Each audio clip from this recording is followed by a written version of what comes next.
palavra de Deus esta noite? Amém, queridos. Glória a Deus. Esse culto está maravilhoso. Eu louvo a Deus por isso. Queridos, sem mais delongas, vamos abrir a palavra de Deus no livro de Juízes, capítulo 6. Nós vamos ler do verso 1 até o verso 17. Livro de Juízes, capítulo de número 6, do verso 1 até o verso 17. Vocês que ainda não encontraram, vai estar sendo projetado aqui no telão, você pode acompanhar por aqui. E eu vou ler a palavra aqui para ganharmos tempo. Diz assim a palavra do Senhor: Porém os filhos de Israel fizeram o que parecia mal aos olhos do Senhor, e o Senhor os deu na mão dos midianitas por 7 anos. E prevalecendo a mão dos midianitas sobre Israel, fizeram os filhos de Israel para si, por causa dos midianitas, as covas que estão nos montes e as cavernas que estão nas fortificações. Porque sucedia que, semeando Israel, subiam os midianitas, os amalequitas e também os do Oriente, contra eles subiam, e punham contra eles em campo, e destruíam a novidade da terra, até chegarem a Gaza.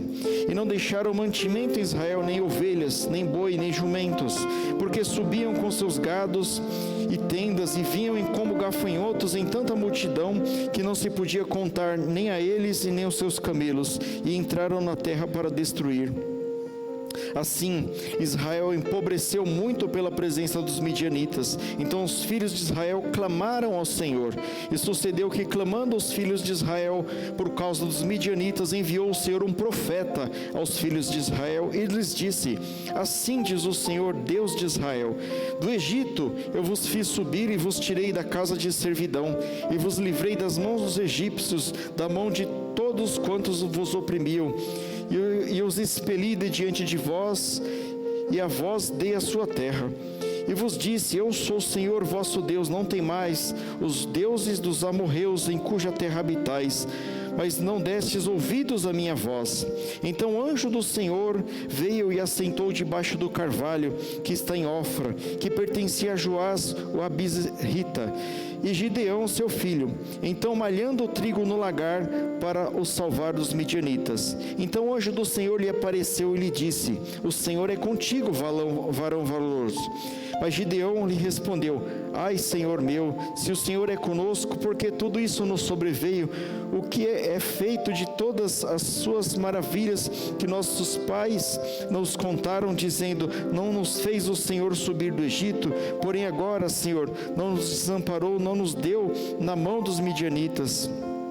Então o Senhor olhou para ele e disse: Vai nesta tua força, e livrarás Israel das mãos dos midianitas. Porventura não te enviei eu? E ele lhe disse: Ai, Senhor meu, com que livrarei Israel? Eis que a minha família é a mais pobre em Manassés, e eu o menor da casa do meu pai.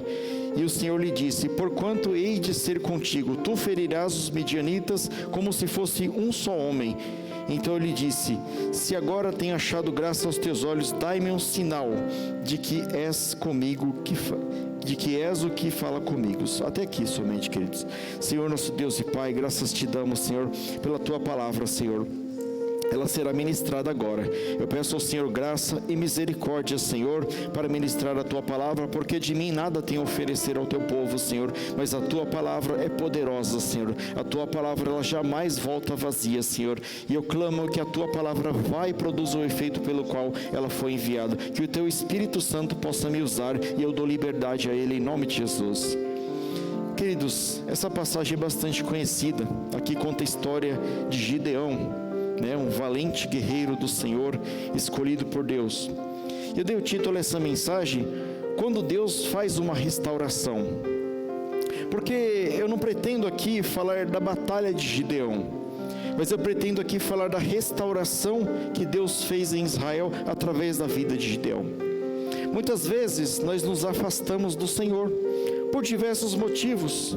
Nós nos afastamos do Senhor, e nós acabamos colhendo daquilo que nós plantamos, porque a Bíblia diz: o que o homem plantar, isto também ceifará. E nós acabamos colhendo das nossas consequências, das nossas más decisões. Mas a palavra também diz que Deus, Ele veio para restaurar, para buscar aquele que estava perdido, para curar, para livrar. Então o desejo de Deus não é com que nós fiquemos eternamente sofrendo. O Senhor, Ele tem o desejo de nos restaurar. A colheita, ela é obrigatória, mas o Senhor vem para fazer uma restauração na nossa vida. E a palavra de hoje, ela vem de encontro a isso. Hoje o Senhor quer fazer uma restauração na sua vida. Eu não sei em que momento que você ou eu nos afastamos do Senhor. E não importa isso, importa que nós busquemos a santificação, busquemos ao Senhor e nos reconciliemos com Ele, como foi a história aqui de Gideão. Então, para que você possa entender aqui a história, o livro de Juízes, eu falei isso aqui várias vezes, mas eu repito, o livro de Juízes é um livro mais triste da Bíblia, porque é um livro de altos e baixos. O livro de Juízes, ele tinha um juiz bom, governava Israel por muitos anos, por 40 anos. Israel vivia em prosperidade, Israel vivia os melhores momentos. E quando estava tudo bem com Israel, o povo se desviava dos caminhos de Deus. E Deus levantava um novo juiz, só que esse juiz era um juiz ruim, que levava o povo à idolatria e à destruição. E o povo, no momento de destruição, o povo clamava a Deus e buscava, e o Senhor estendia sua mão e levantava um novo juiz, e assim ia sempre um juiz bom, um juiz ruim, juiz bom, juiz ruim, até o momento que Israel chega aqui no momento de Gideão. E o momento que vive Gideão é o momento de um juiz antecessor, que era um juiz ruim. Ele levou Israel à idolatria, ele levou Israel a adorar os deuses dos midianitas que habitavam naquela terra. E porque o povo virou as costas para Deus, no versículo 1, nós lemos aqui, diz o seguinte: porém os filhos de Israel fizeram o que parecia mal aos olhos do Senhor, e o Senhor os deu nas mãos dos midianitas por 7 anos. Muitas vezes, queridos, tudo vai bem na nossa vida. O Senhor supre as nossas necessidades financeiras. O Senhor cuida do nosso casamento, dos nossos filhos, de tudo na nossa vida. E quando está tudo bem, ao invés de nós adorarmos o Senhor mais e mais, nós viramos as costas para Deus. E quando nós nos encontramos numa situação como essa, aí nós lembramos que há um Deus, aí nós lembramos de buscar a Deus, assim como aconteceu aqui no livro de Juízes. Então a nação havia se virado contra Deus, e Deus permitiu que os midianitas, que era um povo nômade naquela terra, afligisse Israel por 7 anos.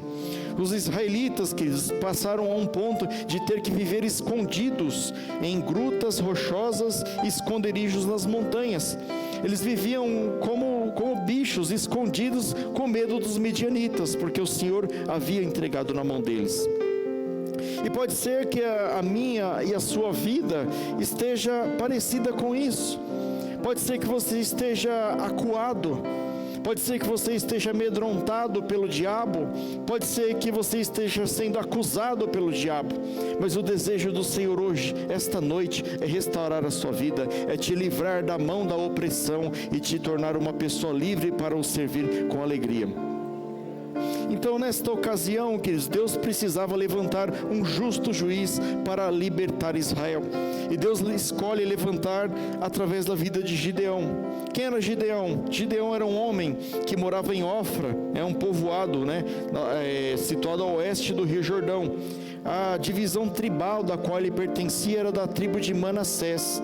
Pastor, mas não tem uma tribo original de Manassés? Mas Manassés veio de José depois, Manassés ali, e depois veio essa descendência dele, da qual veio Gideão. Então a palavra diz que o povo clamou a Deus por conta desses 7 anos de dificuldade. E o povo clamou, e Deus ouviu aquele clamor do povo. Eles estavam afastados, estavam em meio à opressão e violência. Diz a palavra que os midianitas, eles destruíam a colheita de Israel como gafanhotos.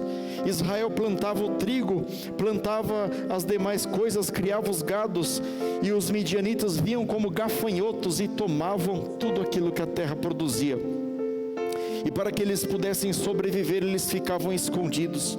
E pode ser que o inimigo está atacando as suas finanças de alguma forma, como um gafanhoto, como um devorador, e você não sabe qual que é o motivo. E pode ser que você esteja afastado de Deus. Então Deus enviou um profeta a Israel, nós lemos aqui, para dizer ao povo: eu mandei esse julgamento sobre vocês, porque vocês viraram as costas para mim. Eu fui o Deus que vos tirou do jugo dos egípcios, da mão da escravidão, e mesmo assim vocês viraram as costas para mim. O povo havia violado o relacionamento com Deus quando resolveram adorar a ídolos. E muitas vezes, queridos, nós não percebemos, mas nós temos adorado ídolos na nossa vida. Pastor, mas eu não adoro, eu não tenho essa imagem na minha casa, eu não tenho nada. Você não tem isso, mas você tem isso aqui, ó. Às vezes isso aqui pode ser um ídolo na sua vida, se você não vigiar. Às vezes o ídolo na sua vida é o seu trabalho. Você não tem mais tempo para Deus porque você tem que trabalhar. Para ganhar dinheiro, para quê? Às vezes você não quer fazer a obra de Deus porque o seu ídolo é a beleza. Eu tenho que ir para a academia, eu tenho que cuidar. Às vezes o seu ídolo é o seu filho. O que tem te impedido de servir a Deus?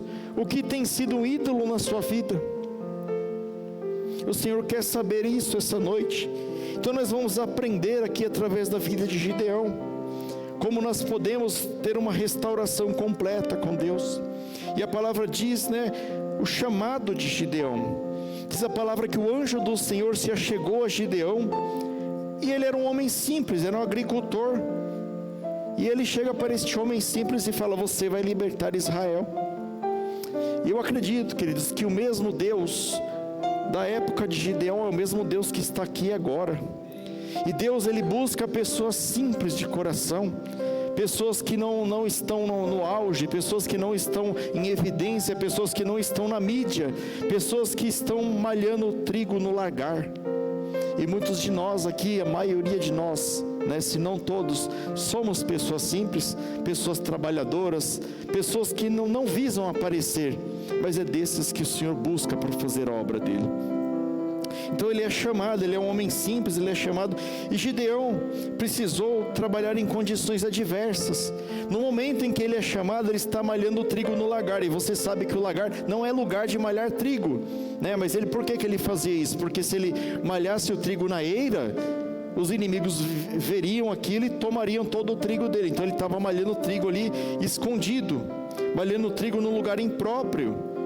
Isso vem nos dizer, queridos, uma coisa: pode ser que você esteja no momento de dificuldade, pode ser que você esteja no momento que você está malhando o trigo no lagar, escondido, para que você não morra de fome.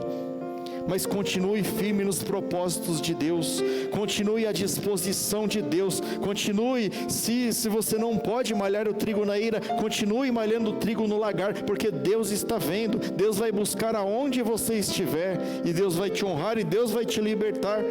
Mesmo você se considerando o menor da casa do seu pai, Deus, ele vai te honrar, Deus, ele vai te buscar. Porque o interesse de Deus é fazer uma grande obra através da sua vida. Quando ele chega a Gideão fala para o anjo do Senhor: mas eu não sou ninguém, eu sou menor, a minha tribo é menor, eu sou menor da minha tribo, o que Deus quer comigo? Eu não tenho nada para oferecer para Deus. Queridos, Deus, ele busca esses para honrar o nome dele. Porque Deus não quer que o nome do homem apareça, mas o nome de Deus seja honrado através da nossa vida. E muitas vezes você está aí pensando: pastor, mas eu sou pequenininho, mas eu estou começando agora na igreja, será que Deus me quer? Ele quer, queridos, ele quer fazer uma grande obra na sua vida, em nome de Jesus. Então ele escolhe mesmo ele sendo o menor da casa do pai dele, E a vida de Gideão, como que foi a vida de Gideão? A vida de Gideão foi uma vida simples. Gideão, ele malhava o trigo no lagar, como eu disse, e o lagar não é uma vitrine. O lagar servia de esconderijo para eles. Então, queridos, muitas vezes Deus, ele vai buscar aquele que não quer aparecer. Deus vai buscar aquele que só se interessa em fazer a obra de Deus. Deus, ele sonda o nosso coração, ele sabe o desejo que você tem de fazer a obra dele e de não aparecer, não importa. Ah, pastor, mas eu não saí na foto da mídia. Não importa, você está fazendo a obra de Deus, glória a Deus, a sua recompensa está no céu, está guardada lá com o Senhor. A palavra de Deus fala: o que a sua mão direita fizer, que a tua esquerda não saiba. porque se você for como os fariseus que fazem as coisas e querem aparecer, você já recebeu a sua recompensa. Agora, se você faz a obra de Deus com amor, com dedicação, Deus vai te honrar, a sua recompensa está com Ele. E foi isso na vida de Gideão. Sabe por quê, queridos? Porque a terra que Deus semeia, o inimigo não colhe nessa terra. E se Deus está semeando, mesmo que pouco, mesmo que pareça que não está do jeito que você quer, é Deus que está semeando na sua vida. E aonde Deus semeia, o inimigo não vai colher na sua vida, como ele não colheu na vida de Gideão. Gideão não permitiu que eles levassem, a produção da sua lavoura. Não deixe o inimigo roubar aquilo que Deus te deu. Pode ser que a sua situação não seja favorável. Pode ser que você esteja passando por uma grande enfermidade, um grande problema financeiro. Eu não sei o problema de cada um aqui, queridos, pelo amor de Deus.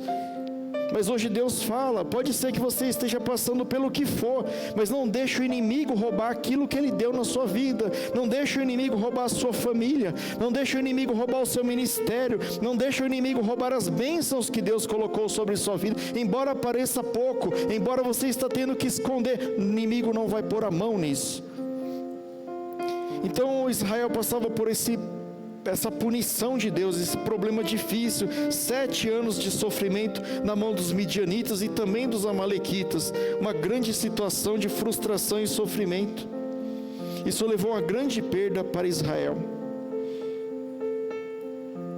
Trabalhe com o que você tem, queridos. Gideão, antes dele ser levantado por Deus, ele estava trabalhando com o que ele tinha, da forma que ele podia. Ele estava fazendo o melhor pela sua família. E no momento que ele está lá achando que ele não é ninguém, fazendo escondido, achando que a qualquer momento ele pudesse ser invadido e perder tudo, Deus se lembrou dele. Deus olhou e viu algo de bom na vida de Gideão e mandou o anjo do Senhor lá falar com ele.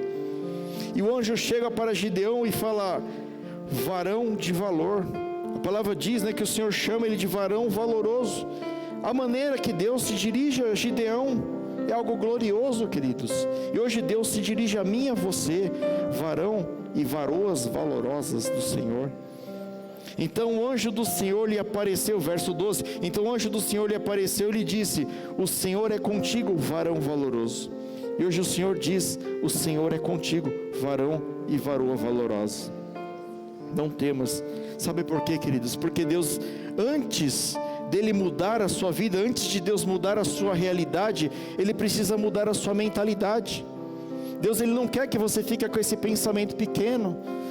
Mas eu não sei fazer, mas eu sou pequeno, mas eu não consigo trabalhar, não consigo evoluir, mas isso eu não aprendo, mas isso eu não consigo. O Senhor quer quebrar esse pensamento, esse paradigma da sua cabeça. Você consegue sim, você é bom sim. Aquela palavra maldita que você recebeu, você não vai dar em nada na vida, está quebrada em nome de Jesus, porque você vai conseguir, você vai ser alguém sim. Pastor, mas eu estou muito velho. Não importa a sua idade, olha a idade que Deus levantou Abraão. Deus vai fazer a obra na sua vida, em nome de Jesus.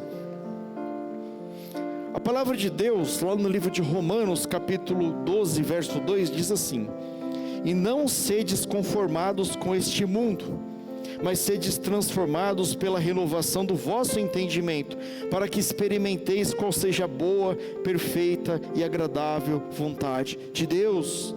Deus não quer que você seja um conformista, como estava sendo Gideão. Gideão, ele já estava conformado. Olha, eu sou pequeno, não vem a mim não é comigo o negócio. Moisés, quando foi chamado por Deus: Senhor, eu tenho a língua pesada, e deu desculpa para Deus também. Mas Deus queria Moisés, Deus queria Gideão, e hoje Deus quer você. Então para de dar desculpa, para de falar: Senhor, mas eu não consigo, são muitos obstáculos, são muitas pessoas contra, é muita gente querendo puxar meu tapete. Meu irmão, muda sua mentalidade, não sedes conformados com este mundo. O mundo vai tentar prender a sua mente, como estava aprisionada a mente de Gideão, porque você é algo de valor para Deus, alguém de valor para Deus. O valor do ser humano para Deus não tem preço. Veja lá, por exemplo, João 3,16, que todo crente sabe de cor. Porque Deus amou o mundo de tal maneira que deu a Ele seu Filho unigênito, para que todo aquele que nele crê não pereça, mas tem a vida eterna. Queridos, eu não daria meu filho por nada, mas Deus deu o Filho unigênito dele, Jesus Cristo, para que todo aquele que nele crê não pereça, mas tenha vida eterna. Você acha que você não é ninguém? Você acha que você não tem valor nenhum? Você é chamado filho de Deus, porque você crê em Jesus. Você tem valor sim para Deus, e muito valor. Deus deu o seu Filho para ser crucificado, para ser morto, para ressuscitar o terceiro dia, por causa de mim e de você. Para com esse complexo de inferioridade. Deus não quer mais esse coitadismo. Deus não gosta disso. Deus não, eu não sei se eu posso usar essa palavra, mas eu diria que Deus odeia isso, a pessoa que fica com coitadismo. Ah, mas pastor, mas não dá, mas hoje eu estou cansado. Aquele que chega assim, já arrastando a perna assim, eu sou coitadinho, passa a mão na minha cabeça. Não, você é grande, Deus vai te levantar, Deus vai te usar. Para de ser brocoió, que Deus quer fazer você muito grande, em nome de Jesus. E eu pergunto a você, como que está a sua saúde do espírito? Será que você não está depressivo? Será que você não está adoentado espiritualmente? Como que está o seu espírito hoje? Você está buscando uma intimidade com Deus? Você está buscando ter um relacionamento com Deus? Você está buscando se santificar? Você está buscando glorificar o nome de Deus? É isso que você tem que fazer, queridos. Para com esse negócio agora, pelo amor de Deus. Para de coitadismo. Você é alguém de valor para Deus. Olha que a palavra dele diz lá em Lucas 12:7. Até os cabelos das vossas cabeças estão contados. Não temais, pois mais valeis vós do que muitos pardais. Eu estou dando risada, queridos, porque alguns é mais fácil de contar do que outros, né? Então a palavra diz que não temais, pois mais valeis vós do que muitos pardais. Deus sabe até quantos fios de cabelo nós temos na cabeça, para você ver o nível de importância que Deus tem com você. Deus conhece cada detalhe da sua vida. Deus se importa profundamente com cada aspecto da sua vida. Ah, pastor, mas Deus não está vendo o que está acontecendo na minha vida. Eu já pensei, pastor, em dar cabo da minha vida. Parece que Deus não está vendo, parece que Deus não responde. Ele se importa sim, queridos. Ele se importa com a sua vida sim. Você é de valor para Deus. A palavra de Deus diz em Mateus 16:26: pois que aproveitará o homem se ganhar o mundo inteiro e perder a sua alma? Ou que dará o homem em troca da sua alma? Isso aqui infere aquilo que a gente fala, mas numa linguagem popular, que mais vale uma alma do que o mundo inteiro. Se alguém afirmar que isso está escrito na Bíblia, diretamente não está, mas aqui infere isso. Infere que o que aproveita o homem ganhar o mundo inteiro e perder a sua alma? Ou seja, a sua alma vale mais do que o mundo inteiro. Então, você que está se achando aí que está para baixo, você que está como vale de ossos secos, se levanta agora em nome de Jesus. Deus quer te levantar, Deus quer te usar. Para de se achar inferior, você não é. Você é um vaso precioso para Deus. Você vale muito mesmo na obra de Deus, assim como Gideão. Lá em 1 Coríntios capítulo 6, verso 20, a palavra diz: porque fostes comprados por um bom preço. Glorificai, pois, a Deus no vosso corpo, no vosso espírito, os quais pertencem a Deus. Isso que você tem não pertence mais a você. Aquele negócio de meu corpo, as minhas regras lá, não vale mais não. O seu corpo, a sua mente, o seu espírito agora pertence a Deus, porque foi comprado por um alto preço. E muitas vezes você fica aí se desvalorizando, você fica se alimentando mal, fica tomando Coca-Cola, pastor. Como que pode? Tubaína pode, né? Fica tomando Coca-Cola. Não pode, irmão. Você fica se destruindo. Você vale muito para Deus. Deus pagou um preço muito alto pela sua vida. E eu falo para você, como que nós estamos vivendo à luz desse sacrifício? Será que nós estamos pegando o sacrifício de Jesus Cristo e jogando no lixo? Será que não valeu nada o preço que Ele pagou por nós? Valorize o sacrifício de Jesus Cristo. Ainda hoje o Senhor reconhece o nosso trabalho, o nosso valor. Ele reconhece sim, você é especial, Deus te ama, você é importante para Deus sim, como foi aqui Gideão. E continuando a palavra, diz a palavra que Gideão, então ele aceita. Ele fala, tá bom, então o Senhor me escolheu, tá beleza, mas eu quero fazer um teste. Ele não confiou ainda, queridos, ele quis fazer um teste com Deus. Ele estava inseguro do papel que Deus deu para ele. E às vezes você assumiu o ministério, mas só que você está um pé lá, um cá. Será que é isso que Deus quer mesmo? Será que vai valer a pena? Será que não vai? Então diz a palavra que Gideão, ele fez um teste. Ele colocou lá um novelo de lã no campo, né? E pediu que pela manhã o novelo estivesse molhado e o solo ao redor seco. E assim aconteceu, Deus fez esse sinal para ele. E não satisfeito, ele falou, não, Senhor, eu quero mais um teste. Agora eu quero o contrário, eu quero que o novelo esteja seco e o solo ao redor esteja molhado. E Deus permitiu com que isso fosse feito. Deus permitiu com que esse teste fosse realizado. Mais uma vez Deus atendeu o pedido de Gideão, confirmando a sua chamada. Às vezes, queridos, não é errado você pedir um sinal para Deus, não uma prova. Porque a prova de amor dele já está aqui, está na palavra dele. Você pediu um sinal para Deus. Eu já fiz isso, já pedi sinal para Deus e Deus usou boca de pessoas que eu nem conheço para confirmar as coisas na minha vida. Às vezes você perguntou para Deus, Senhor, é isso mesmo que o Senhor quer? Se o Senhor quer, o Senhor fala comigo. Olha só quem está dando recado, sou eu. É isso que Deus quer. É isso que Deus quer. Ele quer, viu, Bebinho? Ele quer. Recebe. Então, queridos, aí Gideão se convenceu agora. Ele falou, não, então Deus está comigo. Aí ele resolveu se preparar para a batalha. Aqui a gente aprende outra coisa. Aí Gideão foi lá reunir um exército de 30 mil homens. Ele falou, agora nós vamos para o pau lá, vamos arrebentar com os midianitas. 30 mil homens. Aí Deus chegou para Gideão e falou, Gideão, 30 mil está muito aí, viu? É muito homem aí. Porque se a gente tiver vitória, eles vão achar que é porque pelo número, né? Os soldados vão achar que foi eles que venceram a batalha, mas é eu que estou à frente. Manda aí os covardes embora. Fala para os covardes voltar para casa. E diz que só nessa atacada aí, acho que foi 22 mil que voltou para casa. Isso nos traz uma reflexão, queridos. Deus, ele não se alegra com aquele que pega no arado e olha para trás. Deus não gosta de covardes. Se você se propor a fazer alguma coisa no reino de Deus, não olhe para trás. Não fique pensando, olha, mas era tão bom lá atrás, mas lá eu não sofria. Ou você está como o profeta lá que escreveu que sentia inveja dos ímpios.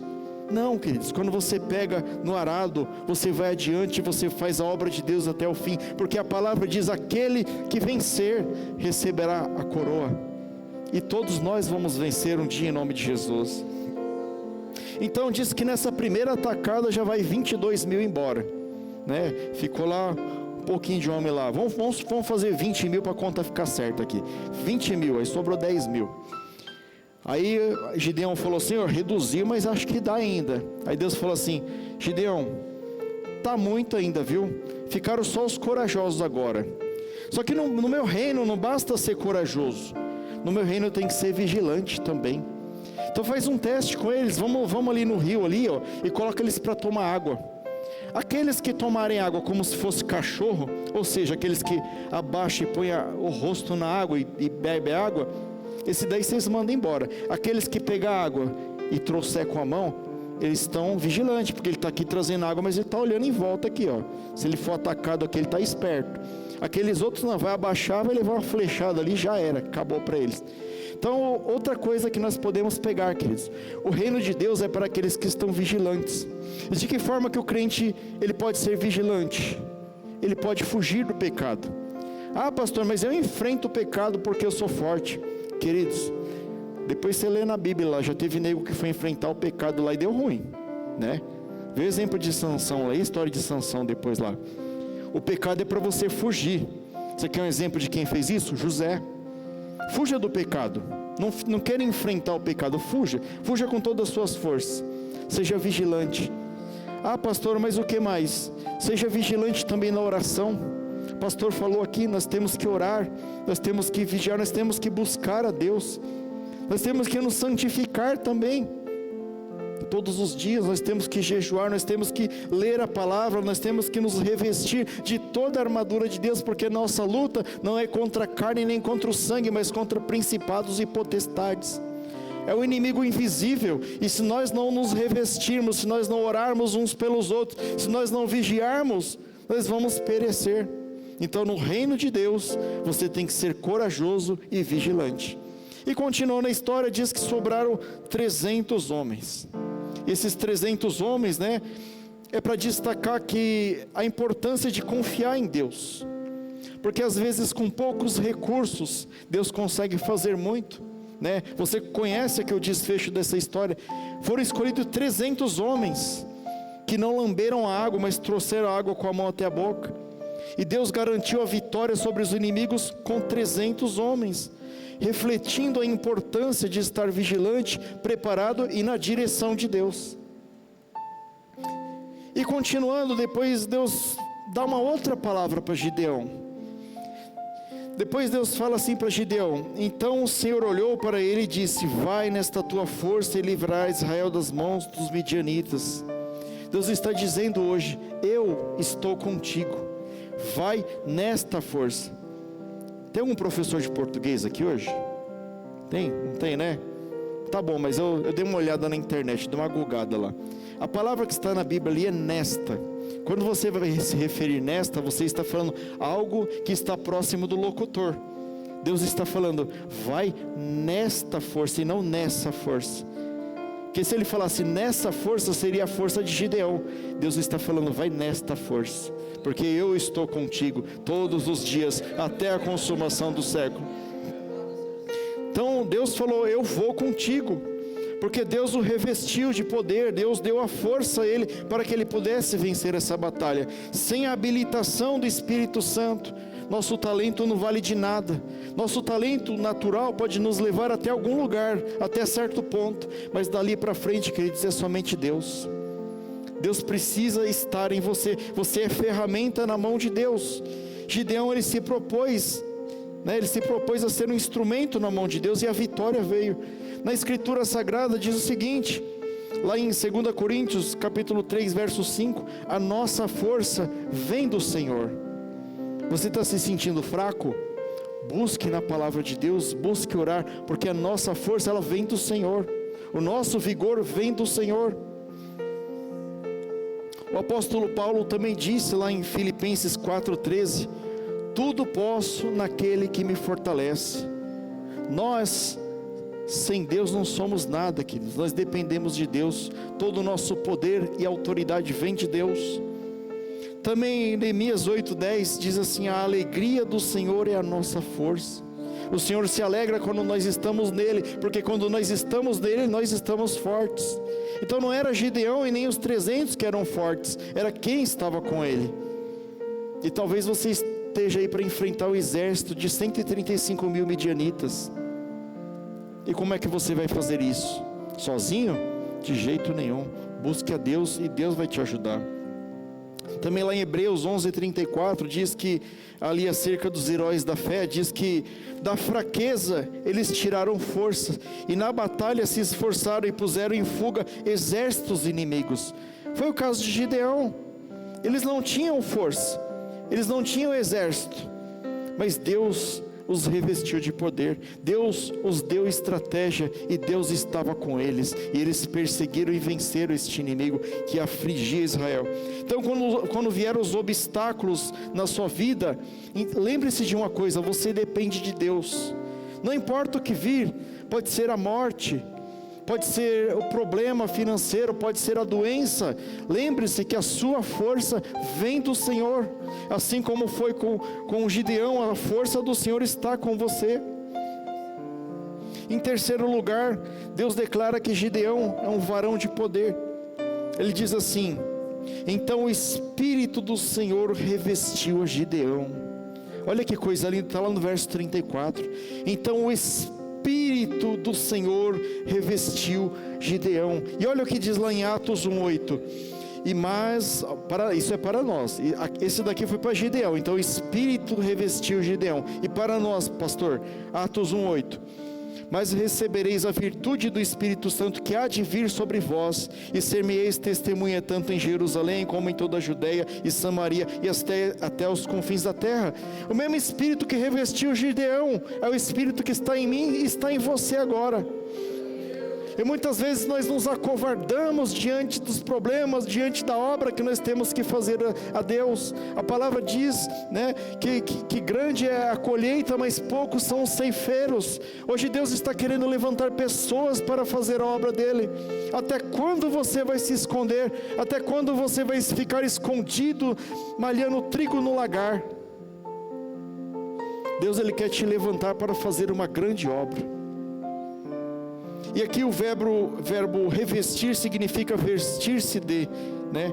O que é vestir-se de? É vestir-se de toda a armadura de Deus, toda a proteção de Deus. Quando você se coloca a orar, a interceder por alguém, como nós estávamos fazendo ali hoje, não é a força do pastor Rafael.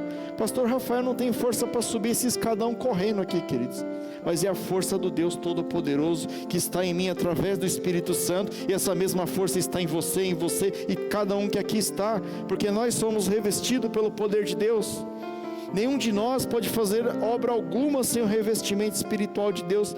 Lá em Efésios 6:10 diz assim: no demais, meus irmãos, fortaleceis no Senhor e na força do seu poder. É em Deus, nós temos que ter consciência que é Deus. Não eram os 300, era Deus que estava com eles. E a palavra diz que esses 300 valentes, mas Gideão liderando, seguiram as orientações de Deus. Eles se equiparam com trombetas, jarros, tochas, se dividiram em 3 grupos, mesmo sem vantagem numérica nenhuma. E debaixo da estratégia de Deus eles tiveram vitória. E eu pergunto a você, e também serve para mim: será que você tem seguido a estratégia de Deus na sua vida? Ou será que você é o general da sua vida? É você que manda, é você que decide, é você que faz tudo, e quando dá ruim você vai buscar e culpar a Deus, e vai blasfemar e vai murmurar contra Deus.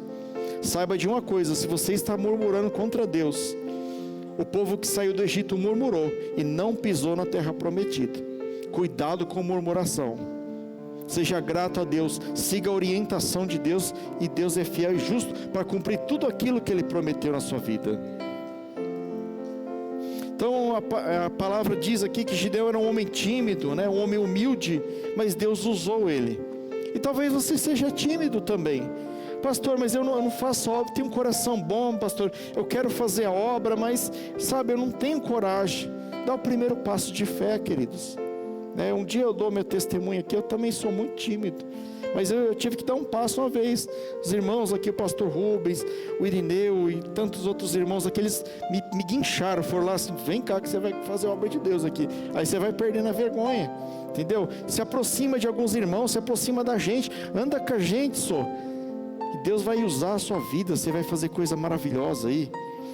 Então, depois que Gideão parte lá com esses 300 soldados aí contra 135 mil midianitas, vem a vitória através da vida de Gideão. Deus dá a vitória.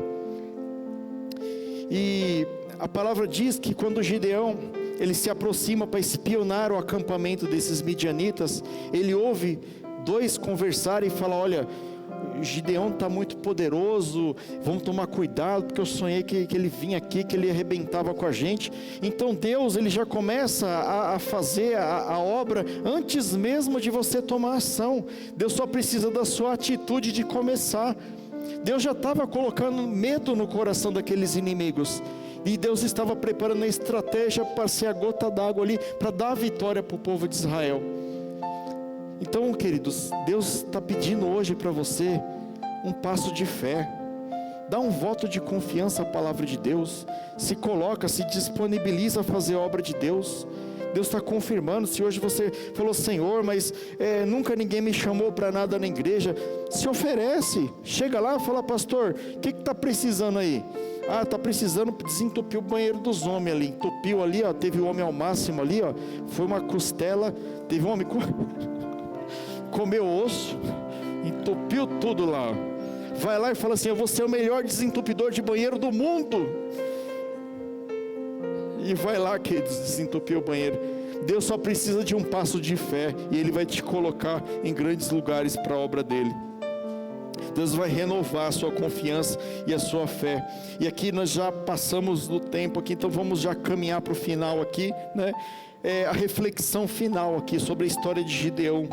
Deus nos ensina que Ele pode usar qualquer pessoa. Então, se você estava pensando que você não é ninguém, que você não pode ser usado, inclusive você que está em casa, que está acompanhando, às vezes você está aí pensando, mas eu já estou muito velho, mas eu não posso ser aproveitado na obra de Deus. Você pode, você tem talentos. Para de enterrar o seu talento, e Deus vai usar você na obra do Senhor.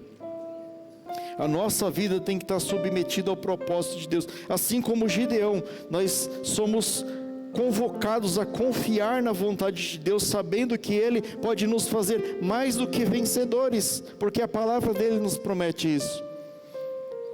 E se você reparar aqui, queridos, Deus resolveu vários problemas de Israel como se fosse um só, e foi dito isso aqui na palavra que nós lemos, que eles venceriam como se fosse a mão de um único homem. Então Deus, Ele resolveu muitos problemas através da estratégia. 300 homens venceram ali 135 mil inimigos. E depois não dá tempo de eu contar aqui, mas você veja a estratégia que Deus deu para eles. Eles cercaram o inimigo com tochas, com jarros de barro e chofar, e eles gritaram. E os inimigos pensaram que era muito mais do que aquela quantidade de 300. Eles fugiram e acabaram se atrapalhando todo e se matando entre eles, e deu vitória ali para Gideão e para o povo de Israel. Eles tiveram paz depois disso. E às vezes com poucos recursos, queridos, mas com um passo de fé. É isso que Deus está te pedindo hoje. Tem um passo de fé. Dê um voto de confiança para Deus. Quando nasce a crise na sua vida, Deus aceita o seu sacrifício. Deus já tinha preparado, queridos, a resolução antes de tudo acontecer. Deus já sabia o que fazer antes de acontecer, mas Ele precisava de alguém que fosse corajoso, que se levantasse, que aceitasse, que confiasse na vontade dEle. Quantos aqui confiam na vontade de Deus? É isso que Deus precisa. Ele precisa que você confie na vontade dEle. Sabe por quê, queridos? Quando a humanidade se perdeu, Deus tentou resgatar a humanidade de várias formas, e nada conseguia restaurar, porque a humanidade se corrompia. Mas desde o começo Deus já tinha um plano perfeito, e o nome desse plano era Jesus Cristo, o nosso Senhor. A solução para o pecado foi Jesus Cristo, e Deus o levantou, e Jesus se entregou naquela cruz, e todo o pecado foi perdoado. Todo aquele que nele crê recebe a salvação. Então Gideão passou por esse período, mas Deus lembrou de tudo aquilo que Israel está passando. E para finalizar aqui, eu quero deixar essa mensagem. Se você pecou contra o Senhor, se você está aí com o coração quebrantado, Senhor, eu não sei se o Senhor pode me perdoar pelo que eu fiz. Queridos, na Bíblia fala só uma situação que não tem perdão diante de Deus, que é a blasfêmia contra o Espírito Santo. Se você cometeu um grave pecado e se arrependeu de verdade, e você quer se santificar e quer buscar a Deus, Ele pode te perdoar. Então se coloque diante de Deus, busque a Deus, peça perdão, peça restauração da sua vida, e eu tenho certeza que Deus pode restaurar a sua vida. Amém, queridos? Não dá mais tempo de continuar. Esta foi a palavra. Louvado seja o nome do Senhor. Se coloque de pé. Se coloque de pé, nós vamos orar. Então nós vamos orar e já vamos encerrar, queridos, em nome de Jesus.